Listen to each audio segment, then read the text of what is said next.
ఏలూరులో భారీ అగ్ని ప్రమాదం చోటు చేసుకుంది. ఏలూరు వంగాయగూడెం ప్రాంతంలో ఉన్నటువంటి సుస్మిత ఫర్నిచర్ ఫ్యాక్టరీలో ఒక్కసారిగా మంటలు ఎగిసిపట్టడంతో అగ్నిమాపక సిబ్బంది మంటలను అదుపు చేసే ప్రయత్నం చేస్తున్నారు. తెల్లవారుజామున ఈ ప్రమాదం చోటు చేసుకుంది. సుమారుగా 4 ఫైర్ ఇంజన్లతో ఇక్కడ మంటలను అదుపు చేస్తున్నారనే చెప్పుకోవచ్చు. మీరు చూస్తే విజువల్స్లో కనుక ఇప్పటికే ఇటు అగ్నిమాపక సిబ్బంది కానీ, పోలీసులు కానీ, రెవెన్యూ కానీ మొత్తం యంత్రాంగం అంతా కూడా ఇక్కడే ఉన్నారు. ముందు అసలు ఆ ఫ్యాక్టరీలో ఎవరైనా ప్రమాదానికి గురయ్యారా అనే దాని మీద పూర్తిస్థాయిలో వెరిఫై చేశారు. మీరు ఆ బోర్డు కూడా చూడొచ్చు, Susmitha furniture questioning private limited అని. గత కొద్ది సంవత్సరాలుగా కూడా ఇక్కడ ఫ్యాక్టరీ నిర్వహిస్తున్నారు. ఒక్కసారిగా ఈరోజు ఉదయాన్నే ఈ మంటలు ఎగిసిపడడం, అక్కడ సెక్యూరిటీ గార్డు పోలీసులకి, అగ్నిమాపక సిబ్బందికి ఫోన్ చేయడంతో వారు ఇక్కడికి వెంటనే వచ్చారని చెప్పుకోవచ్చు. మంటలను అదుపు చేశారు. ఈ ఫ్యాక్టరీ నుండి ఎగిసిపడే మంటల నుండి వచ్చే పొగకి సుమారు ఏలూరులో 10 కిలోమీటర్ల మేర ఈ పొగను చూడడంతో పాటుగా ఎక్కడో ప్రమాదం చోటు చేసుకుంది. మొత్తానికి పూర్తి స్థాయిలో అగ్ని ప్రమాదం సంభవించిందని ఏలూరు ప్రజలు భావించారంటే ప్రమాద తీవ్రత ఏ విధంగా ఉందనేది కూడా మనం అర్థం చేసుకోవచ్చు.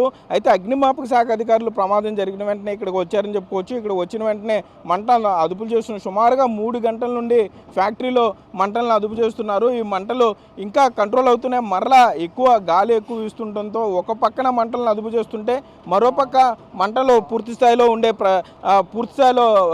ఎగిసిపడుతున్నాయని చెప్పుకోవచ్చు. మనం చూస్తే కనుక ఇప్పటికే ఈ పరుపుల ఫ్యాక్టరీలో ఉన్నటువంటి సామాగ్రిని, అంటే కొంత సామాగ్రిని ఎంత మేర తీసుకురాగలిగితే అంత మేర ఆ సామాగ్రిని అంతా కూడా బయటకు తీసుకురావడం జరిగింది. మరోపక్క తెల్లవారుజామునే ప్రమాదం చోటు చేసుకుంది కాబట్టి లోపల ఎవరు లేరని పోలీసులు అయితే భావిస్తున్నారు. మీరు చూస్తే కనుక మీరు ఏదైతే ఆ ఎల్లో కలర్లో ఉందో ఆ కుషన్, దానికి సంబంధించినటువంటి ఆ ఫోమ్ని కట్ చేసుకుని వీరు పరుపులు తయారు చేస్తూ ఉంటారు.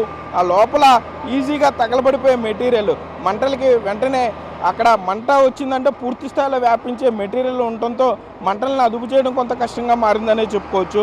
అయినా కూడా అగ్నిమాపక సిబ్బంది తీవ్రంగా శ్రమిస్తున్నారనే చెప్పుకోవచ్చు. ఇక్కడ మీరు చూస్తే కనుక ఈ కుషన్లు ఫ్యాక్టరీ లోపల ఈ పరుపులకి ఏదైతే సాధారణంగా ఈ పరుపులకు ఉండే మెటీరియల్ ఉంటుందో ఈ మెటీరియల్ అంతా కూడా ఫ్యాక్టరీ లోపల ఉంటుంది.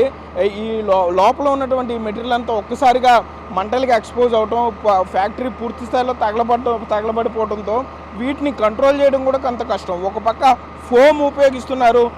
ఫోమ్ టెక్నాలజీ అంటే వాటర్ కొడుతున్నా కూడా, మంటలను అదుపు చేస్తున్నా కూడా పూర్తిగా మంటలు ఎగిసిపడడంతో ఫోమ్ టెక్నాలజీ కూడా వాడుతున్నారు. నురగా లోపల వేయడం ద్వారా, సబ్బు నురగా లోపల వేయడం ద్వారా కొంత మంటలు అదుపు చేయొచ్చు అని చెప్పి భావిస్తున్నారని చెప్పుకోవచ్చు. ఇటు ఏలూరు చుట్టుపక్కల ఉన్నటువంటి అగ్నిమాపక సిబ్బంది కూడా ఇక్కడికి చేరుకుంటున్నారు.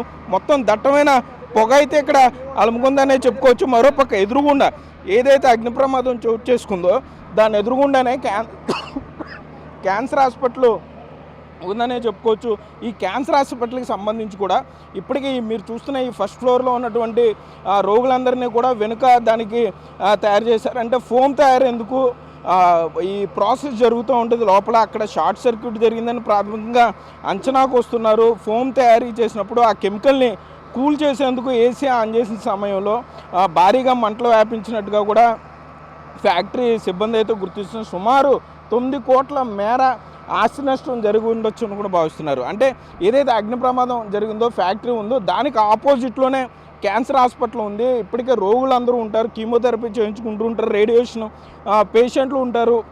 పూర్తి స్థాయిలో ఈ మంటలు అలుముకున్నాయి కాబట్టి వారందరినీ కూడా సురక్షిత ప్రాంతానికి అయితే తరలిస్తున్నారని చెప్పుకోవచ్చు. మీరు చూస్తే ఫ్యాక్టరీ లోపల ఉన్నటువంటి గ్యాస్ బండ, సెక్యూరిటీ గార్డు లోపల వాడేది, అది కూడా వెంటనే ఇక్కడికి తీసుకొచ్చారు, బయటికి తీసుకురావడం జరిగింది. ఈ గ్యాస్ బండ్ లోపల ఉన్నా కూడా తీవ్ర ప్రమాదం చోటు చేసుకునేది. మరోపక్క ఈ మంటలను అదుపు చేసేందుకు ఈ ఫ్యాక్టరీ ఏదైతే ఉందో దాన్ని ఆనుకునే శ్మశానం ఉంది, వంగాయగూడ హిందూ శ్మశాన వాటిక. అక్కడ ఉన్నటువంటి వాటర్ని, ఎందుకంటే గత 4 గంటలుగా కూడా అగ్నిమాపక శాఖ అధికారులు తీవ్రంగా శ్రమిస్తున్నారు. వాటర్ అయిపోతుంది, ఎక్కడికో వీళ్ళు వాటర్ తెచ్చుకోవడం కష్టం కాబట్టి అగ్నిమాపక శాఖ అధికారులు దగ్గరలో ఉన్నటువంటి వాటర్ సోర్స్ చూసుకుంటూ ఉంటారు. ఆ వాటర్ సోర్సు ఈ ఫ్యాక్టరీ పక్కనే ఉన్నటువంటి హిందూ శ్మశాన వాటికలో ఉన్నటువంటి మోటార్ నుండి ఆ వాటర్ అంతా కూడా తీసుకుంటున్నారు. ఆ వాటర్ని ఇక్కడ మరలా ఇక్కడికి తీసుకొచ్చి మంటలను ఆర్పేందుకైతే ప్రయత్నిస్తున్నారనే చెప్పుకోవచ్చు. రెవెన్యూ సిబ్బంది ఉన్నారు, వారిని కూడా మాట్లాడించే ప్రయత్నం చేద్దాం. మేడం ఏంటి అసలు ఏం జరిగింది అనుకుంటున్నారు, ప్రమాదానికి కారణం అనుకుంటున్నారు? నేను ఓనర్ గారితో మాట్లాడానండి. యాక్చువల్గా ఇది మార్నింగ్ 6కి ఇక్కడ వాచ్మెన్ ఒక అతను ఉంటాడంట. వాచ్మెన్ మార్నింగ్ 6కి మెటీరియల్ అంతా కూల్ అవ్వడం కోసం ఏసీ ఆన్ చేస్తే సడన్గా మంటలు వచ్చేసినాయి అని చెప్తున్నాడు. లోపల పర్సన్స్ కూడా ఎవరూ లేరు. వాచ్మెన్ సపరేట్ రూమ్ ఉందంట, అందులోంచి వెళ్ళి ఆన్ చేశాను మేడం, సడన్గా మంటలు వచ్చి కాలిపోయినాయి అని చెప్తున్నారు. ఓనర్ గారితో మాట్లాడితే ఒక 50 crores దాకా మెటీరియల్ ఉండిపోయిందండి, దాంట్లో లోపల డ్యామేజ్ అయిపోయిందని చెప్తున్నారు. ఓకే, మనం చూస్తున్నాం ఇప్పటికీ ఇటు రెవెన్యూ కానీ అటు పోలీసు అగ్నిమాపక సిబ్బంది అయితే పూర్తి స్థాయిలో మంటలను అదుపు చేసేందుకు ప్రయత్నిస్తున్నారని చెప్పుకోవచ్చు. మరోపక్క ప్రమాదం ఎందుకు జరిగింది అనేది కూడా అంచనా వేస్తున్నారు. సుమారుగా ఈ ప్రమాదం చూసుకుంటే కనుక ఆస్తి నష్టం కూడా భారీగా జరిగి ఉండొచ్చు అని చెప్పి ఇక్కడ పోలీసులు అయితే అంచనా వేస్తున్నారు పూర్తి స్థాయిలో. ఎందుకంటే ఒక సైడ్ మంటలను ఆర్పుతుంటే మరొక సైడు మంటలు బాగా ఎగజిమ్ముతున్నాయి అనుకోవచ్చు.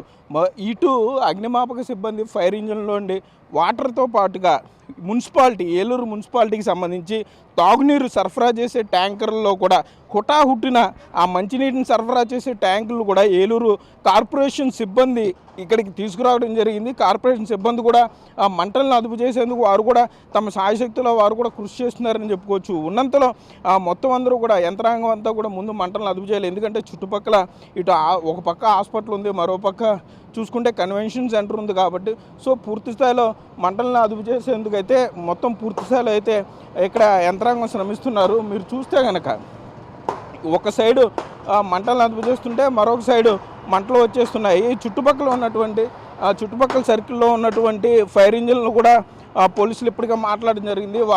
వారి దగ్గర నుండి మంటలను ఆర్పడానికి ఆ ఫైర్ ఇంజిన్లు కూడా ఇక్కడికి చేరుకుంటున్నాయని చెప్పుకోవచ్చు. మీరు చూస్తే ఉదయం నుండి కూడా ఆ మంటలను ఆర్పేందుకు ఫైర్ సిబ్బంది ఈ విధంగా శ్రమిస్తున్నారు.